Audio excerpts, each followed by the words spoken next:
मित्रों, यह तो हम जानते हैं कि पृथ्वी पर जन्म लेने वाला कोई भी प्राणी अमर नहीं होता, अर्थात उसे एक ना एक दिन मरना ही होता है। लेकिन क्या आप जानते हैं कि मरने के बाद आत्मा का क्या होता है, या मृत्यु के 24 घंटे के बाद आत्मा अपने घर वापस क्यों आती है और वह कितने दिनों तक अपने घर में रहती है? अगर नहीं जानते तो मैं बता दूं कि इन सभी सवालों का जवाब गरुड़ पुराण में विस्तार से बताया गया है।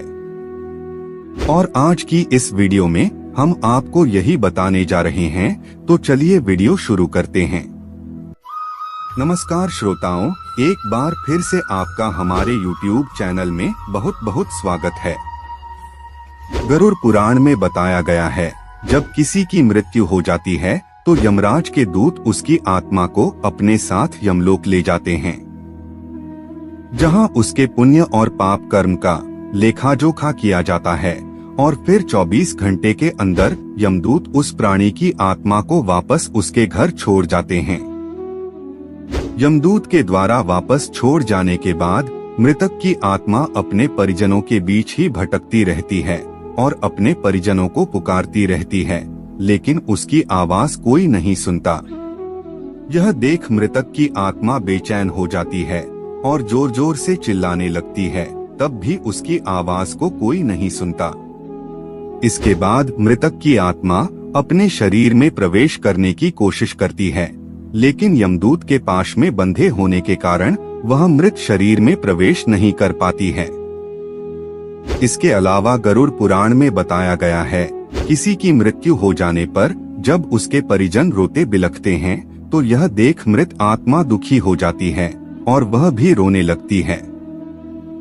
लेकिन वह कुछ कर नहीं पाती और लाचार होकर अपने जीवन में किए गए कर्मों को याद करके दुखी हो जाती है। गरुड़ पुराण की माने तो जब यमदूत मृतक की आत्मा को उसके परिजनों के बीच छोड़ जाते हैं तो उसके बाद उस आत्मा में इतना बल नहीं रहता कि वह यमलोक की यात्रा तय कर सके। गरुड़ पुराण के अनुसार किसी भी मनुष्य की मृत्यु के बाद जो 10 दिनों तक पिंडदान किया जाता है, उससे उस मृत आत्मा के विभिन्न अंगों की रचना होती है, और फिर 11वें और 12वें दिन जो पिंडदान किया जाता है, उससे उस मृतक आत्मा की शरीर रूपी मांस और त्वचा का निर्माण होता है। और जब 13वें दिन तेरही की जाती है और मृतक के नाम से जो पिंडदान किया जाता है, उससे ही वह यमलोक तक की यात्रा तय करती हैं। अर्थात मृत्यु के पश्चात 13 दिनों तक जो मृत आत्मा के नाम से पिंडदान किया जाता है, उसी से आत्मा को मृत्यु लोक से यमलोक तक जाने का बल मिलता है। मित्रों, इसलिए गरुड़ पुराण में बताया गया है कि जब किसी मनुष्य की मृत्यु हो जाती है तो उसकी आत्मा 13 दिनों तक अपने परिजनों के बीच भटकती रहती है, और इसके बाद मृतक की आत्मा मृत्युलोक से यमलोक की सफर पर निकल पड़ती है, जिसे पूरा करने में उसे 1 साल यानी 12 महीने का वक्त लगता है। मान्यता के अनुसार 13 दिनों तक किया गया पिंडदान इस 1 वर्ष मृतक की आत्मा के लिए भोजन समान होता है।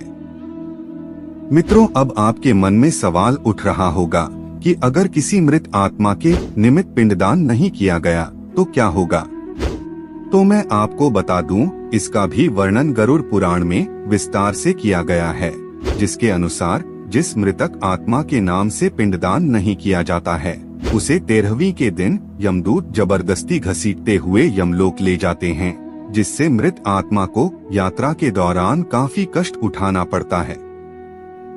इसलिए हिंदू धर्म में हर मृत आत्मा के नियमित 13 दिनों तक पिंड दान किए जाना आवश्यक बताया गया है। इन सब के अलावा गरुड़ पुराण में यह भी बताया गया है कि 13वीं के दिन मृतक के निमित्त परिजनों के द्वारा किया जाने वाला भोज कर्ज लेकर किया जाए तो मृत आत्मा को शांति नहीं मिलती। मृत आत्मा को इन बातों का बड़ा ही कष्ट होता है, मन ही मन सोचता है कि काश मैं अकेले ही कष्ट उठाता। साथ ही गरुड़ पुराण में यह भी बताया गया है कि जो मृतक के परिजन को कर्ज लेकर भोज करने पर मजबूर करता है, ऐसे इंसान को यमराज कभी भी क्षमा नहीं करते और उसकी मृत्यु के बाद उसे कई तरह की यातनाएं देते हैं, और फिर उसे वापस मृत्युलोक में भेज देते हैं। साथ ही गरुड़ पुराण में यह भी बताया गया है कि जो मनुष्य जीवित रहते पुण्य कर्म करता है उसे यमदूत मृत्यु के 13 दिनों बाद अपने साथ यमलोक ले जाते हैं और ऐसी आत्मा को मृत्युलोक से यमलोक तक जाने वाले मार्ग में किसी भी तरह का कष्ट नहीं भोगना पड़ता। वहीं जो मनुष्य अपने जीवन काल में बुरे कर्म करता है उसे यमदूत पूरे रास्ते कई तरह की यातनाएं देते हैं, जिससे वह थर थर कांपने लगता है और यमदूतों से बार बार क्षमा मांगता है, लेकिन यमदूत उसे क्षमा नहीं करते। इसके बाद जब पुण्य आत्मा यमलोक पहुंचती है तो यमराज उसे स्वर्ग लोक भेज देते हैं, जबकि पापी आत्मा को उसके द्वारा किए गए बुरे कर्मों की सजा भुगतने के लिए नर्क लोक भेज देते हैं और सजा पूर्ण होने के बाद निम्न योनि में मृत्यु लोक भेज देते हैं। तो मित्रों, उम्मीद करता हूँ कि आपको समझ में आ गया होगा कि आखिर मृत्यु के 24 घंटों के बाद आत्मा अपने घर वापस क्यों आती है। मित्रों, वीडियो अच्छी लगी हो तो लाइक करके हमारे चैनल को सब्सक्राइब कर लीजिए ताकि ऐसे ही सनातन धर्म से जुड़ी जानकारी आप तक पहुंचती रहे। वीडियो पूरा देखने के लिए आपका बहुत बहुत धन्यवाद।